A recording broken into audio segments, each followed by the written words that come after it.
ទឹកភ្នែកនឹងស្រោហួយចង់ឲ្យអូនឆ្លើយមក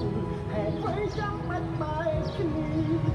បើភ្លេចឡើងគ្មានទូរស័ព្ទជួបគ្នាដែលព្រឹកព្រលឹមក្បាល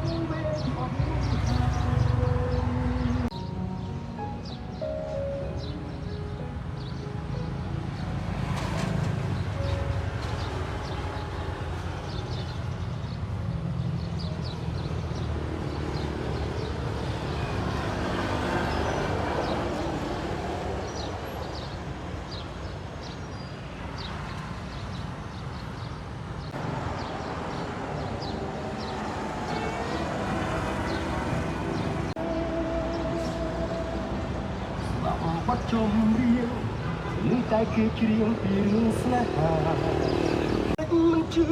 បែរជារឿងដែលគេសុំដែររឿងរ៉ាវស្នេហាជាក់ស្ដែងអ្នកមនុស្សម្នាក់